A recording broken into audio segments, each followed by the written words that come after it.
This happened 2 years ago in a suburb of Boston. I was a college student at the time, and to make some extra cash, I worked as a house sitter in a wealthy neighborhood. The family had gone to Florida for the winter, and my job was to feed the fish, get the mail, and occasionally stay over to make sure the pipes didn't freeze. It was a Friday night, and the news was predicting a massive bomb cyclone blizzard. The owner called and asked me to stay the night specifically to monitor the heating system.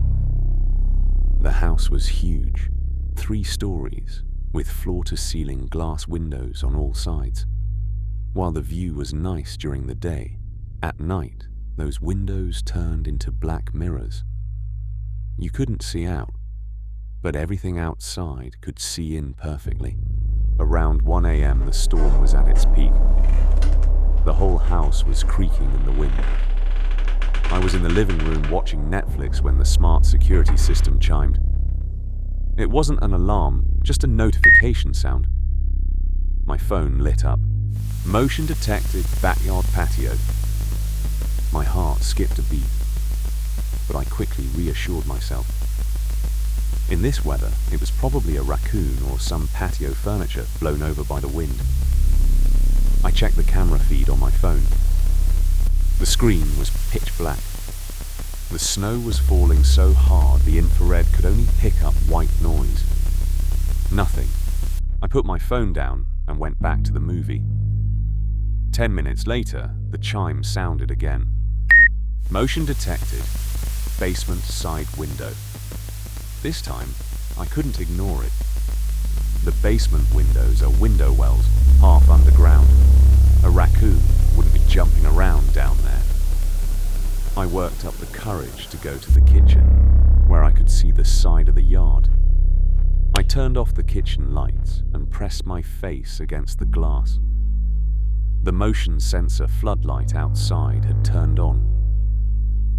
In the yellow light and swirling snow, I saw footprints, but they were strange. They weren't walking towards the house. They were walking around it, circling it. A primal fear grabbed me. I immediately ran to check all the locks. Front door, locked. Back door, locked. The door to the garage. As I approached the garage door, I heard a sound. It was the sound of the garage door being manually lifted and then gently closed. It was faint, but in the silent house, it sounded like thunder. The garage didn't have a direct door into the house, but it had an entrance to the basement. I realized my mistake instantly. I had checked all the doors, except the one in the basement. I sprinted back to the living room, grabbed my car keys and a steak knife. I wanted to run, but the snow was too deep at the front door. I couldn't push it open. And my sedan was definitely stuck in the driveway. My only choice was to hide. I ran up to the 3rd floor master bedroom, locked the door, and barricaded myself inside the massive walk-in closet. The next 2 hours were the longest of my life. I called the police, but the dispatcher told me that due to the blizzard, the nearest unit was at least 40 minutes away. I sat in the dark, clutching the knife. Then I heard it. Not heavy footsteps, but a dragging sound. The sound came up from the 1st floor, slowly to the 2nd. The person wasn't searching. He seemed to be wandering aimlessly, or rather, touring the place. Suddenly, the sound stopped right outside the master bedroom door on the 3rd floor. The handle jiggled. Locked. I held my breath, tears welling up in my eyes. The person outside didn't bang on the door. He didn't speak. He just stood there for a moment. And then he started scratching the wood of the door with his fingernails.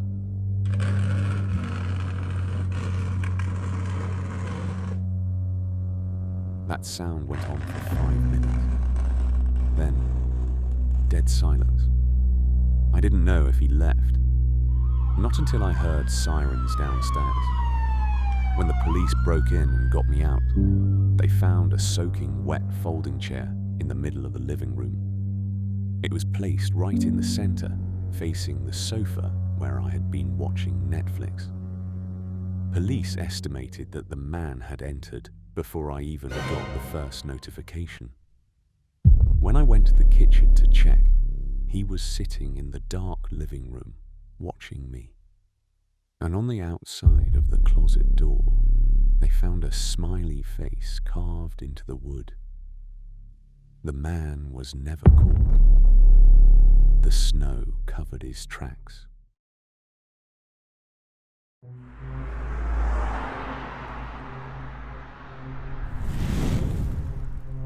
This is the story of why I never stay at cheap motels anymore. I was driving across North Dakota when a sudden blizzard forced me to pull off at the nearest exit. The only option was a motel that looked like it was about to go out of business. The old man at the front desk looked half dead. He didn't even ask for my ID, just took the cash and gave me a heavy brass key. Room 6. The room was on the ground floor, facing the parking lot. The lot was empty except for my car and a snow-covered black van in the corner. Around 11 p.m., I was lying in bed trying to sleep when I heard a knock. Soft. I thought it was the front desk guy. I went to the door and looked through the peephole. Nothing. Just swirling snow. I figured it was the wind or some kids pranking. I went back to bed. 10 minutes later, the knock came again, more urgent this time. I checked the peephole again. Still no one. But I noticed a detail. The motion sensor light outside hadn't turned on. If someone was standing there knocking, the light should be on, unless they were standing in the blind spot of the peephole, pressed against the wall. A chill ran down my spine. I didn't open the door. Instead, I shouted, "Huh, who's there?" No answer. Then a piece of paper slid under the door. It was a torn piece of motel stationery. Scrawled in pencil were 4 words. "Your lights are on." I froze. I'm a seasoned driver. Turning off my lights is muscle memory. Plus, my car has auto shutoff. This was bait. They wanted me to open the door and walk out.